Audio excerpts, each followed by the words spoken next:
Sir,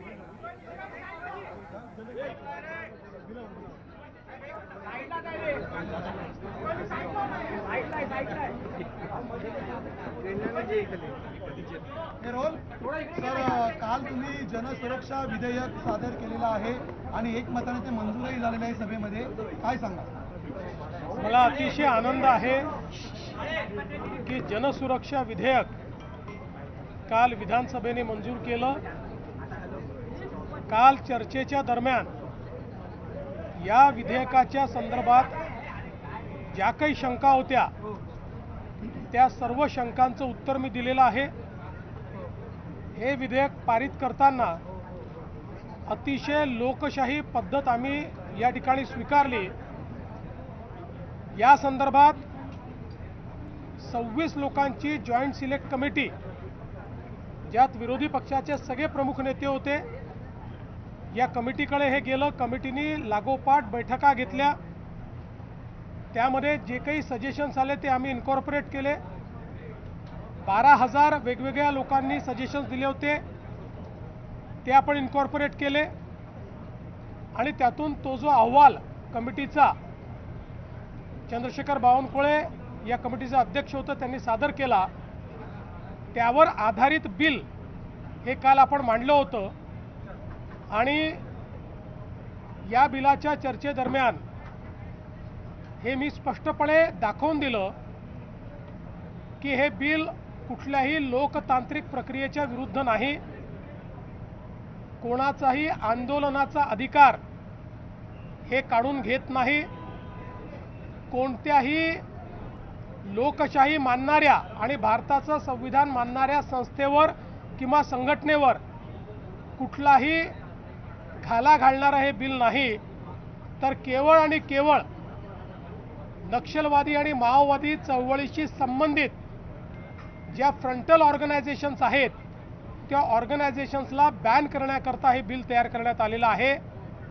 मी हेही लक्षात आणून दिलं की 4 राज्यांनी यापूर्वी अशा प्रकारचं विधेयक ऑलरेडी मंजूर केलं आहे आणि केंद्र सरकारने नक्षलग्रस्त सर्व राज्यांना अशा प्रकारचं विधेयक मंजूर करायला सांगितलं आहे।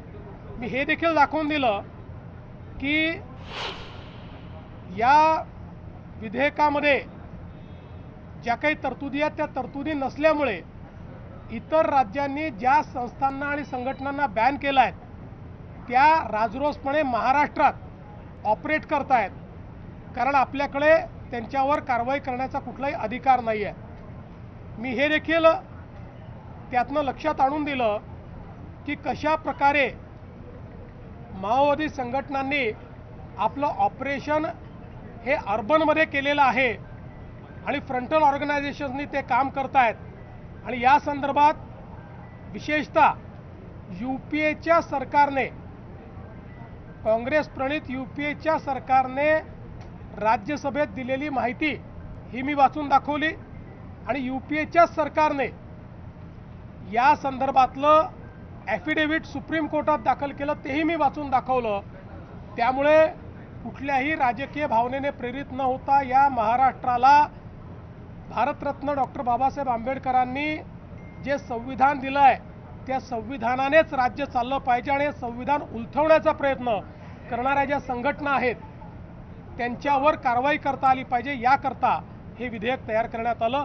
मला आनंद आहे की जवळजवळ सगळ्यांनी काही सजेशन्स केले असतील पण कोणीही थेट विरोध या बिलाला केलेला नाही। महाविकास आघाडीमध्ये संघटना आहेत ज्यांच्यावरती इतर 4 राज्यांमध्ये बंदी आहेत, मात्र त्या महाराष्ट्रात कार्यरत आहेत। तशा आता 6 संघटना नजरेस आलेल्या आहेत की ज्या इतर राज्यांमध्ये बंदी आहे पण महाराष्ट्रातनं ऑपरेट करतायत आणि एकूण 64 संघटना अशा प्रकारच्या आहेत ज्या महाराष्ट्रात ऑपरेट करतायत। संजय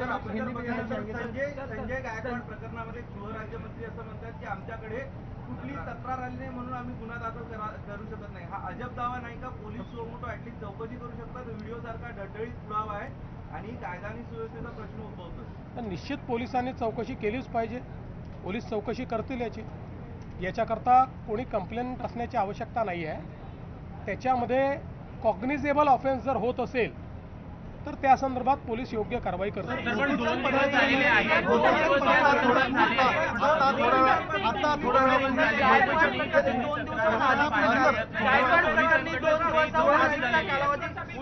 असं आहे, आपण एक गोष्ट लक्षात ठेवा की काही कॉग्निझेबल ऑफेन्सेस असतात, काही नॉन कॉग्निझेबल ऑफेन्सेस असतात. त्यामुळे त्या कॅटेगरीमध्ये या संदर्भातली कारवाई होईल. शेवटी फोर्स किती यूज केला आहे याच्या आधारावर तो ऑफेन्स ठरतो. पोलिसांना कारवाई करू द्या, योग्य कारवाई करतील. विधान भवनामध्ये विषारी दूध कसं तयार होतं ह्याचा फॉर्म्युला दाखवला. 1 लिटर दुधापासून 10 लिटर दूध, तर त्यामध्ये जे केमिकल वापरले जातात ते केमिकल पावडर आपल्याला इस्लामपुरामध्ये आढळले. आणि हे सामान्य शेतकऱ्याकडून सुरू होत नाही, तर यामध्ये काही बलाढ्य नेते आहेत, त्यांचे दूध संघ आहे, त्या ठिकाणी या प्रकारचं दूध तयार केलं जातं. काय कारवाई होणार? असं आहे की गोपीचंद पडळकरांनी अतिशय गंभीर अशा मुद्द्याकडे लक्ष वेधलेलं आहे आणि निश्चितपणे या दुधाच्या माध्यमातून जर लोकांना विष पाजण्याचा प्रयत्न होत असेल तर हे सहन करण्याचं कारणच नाही. या संदर्भात मी स्वतः जो आपला फूड अँड ड्रग्स विभाग आहे, जो आरोग्य विभाग आहे, अशा सगळ्या संबंधित विभागाची एक बैठक घेणार आहे आणि एक धडक कारवाई या संदर्भातली आम्ही करणार आहोत. कायदा कडक करण्यासंदर्भात काही पावलं उचलले जाणार आहेत का? आवश्यकता असेल तर ती पावलं उचलली जातील, कायदा कडक केला जाईल. मुझे बहुत संतोष है कि अर्बन माओवाद के खिलाफ जन सुरक्षा विधेयक हमने कल पास किया है.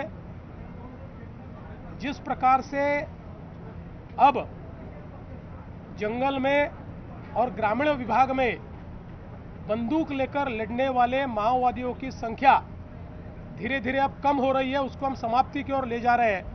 ऐसे समय एक सोचे समझे डिजाइन के तहत ये सारे के सारे लोग अर्बन फ्रंट तैयार कर रहे हैं, जिसको ऐसा नाम दिया जाता है कि मानो ये बहुत संवैधानिक रूप से काम करने वाली संगठनाएं हो, लेकिन इनका मूल तत्व भारत के संविधान को नकारना है. इस प्रकार से काम करने वाली जो संगठनाएं हैं उनके ऊपर कार्रवाई करने के लिए महाराष्ट्र में कानून नहीं था. 4 राज्यों में ऐसा कानून था. उन 4 राज्यों में जिन संगठनों को बैन किया था, महाराष्ट्र में कानून न होने से वो महाराष्ट्र से ऑपरेट कर रहे थे. कुल मिलाकर इस कैटेगरी में 64 संगठनाएं महाराष्ट्र में काम कर रही है, लेकिन उनके ऊपर हम कोई कार्रवाई नहीं कर पा रहे थे. इसलिए इस कानून को हमने मंजूर किया है और इस कानून को मंजूर करते हुए मैंने हाउस के ये ध्यान में लाकर दिया, इसमें सरकार को विरोध करने का कोई अधिकार हम छीन नहीं रहे. सरकार को विरोध किया जा सकता है, आंदोलन किया जा सकता है, सब प्रकार के संवैधानिक हथियारों का इस्तेमाल किया जा सकता है. इसलिए ये केवल अर्बन माओइस्ट और माओवादी फ्रंटल ऑर्गेनाइजेशंस को काबू में रखने के लिए तैयार किया हुआ कानून है. मकोका से कितना अलग है यूएपीए और मकोका? देखिए, यूएपीए मूल रूप से जब तक उसमें टेरर एलिमेंट नहीं आता तब तक यूएपीए लागू नहीं होता. और मकोका का कानून ये इस प्रकार के कार्रवाइयों को हैंडल करने के लिए नहीं है, क्योंकि मकोका में व्यक्ति पर कार्रवाई होती है, संगठन पर कार्रवाई नहीं होती. इसलिए ये कानून तैयार किया है. अपोजिशन को लेकर इस कानून का मिसयूज होगा. एक मिनट, जरा पसीना है, ह्यूमिडिटी है. अपोजिशन बोल रहा है कि इस बिल का मिसयूज हो सकता है. अपोजिशन के कारण पसीना नहीं आया. देखिए, मैंने कल अपोजिशन ने जितने मुद्दे सामने रखे थे तर्क के साथ कानूनन इसका दुरुपयोग क्यों नहीं हो सकता ये बताया है, क्योंकि ये पहला कानून ऐसा है जिस कानून में जिसके ऊपर कार्रवाई करनी है उसकी कार्रवाई से पहले जजेस के सामने जाके परमिशन लेनी पड़ती है. बाकी कानून में पहले कार्रवाई होती है, फिर जज के सामने जाते हैं। डीआईजी लेवल का ऑफिसर तो कार्रवाई करेगा, लेकिन बोर्ड के सामने जाना पड़ेगा, जिस बोर्ड में सिटिंग हाईकोर्ट जज या रिटायर्ड हाईकोर्ट जज है, डिस्ट्रिक्ट जज है, पीपी है, वो अगर कार्रवाई को मंजूरी देंगे तो ही कार्रवाई हो सकेगी। चलो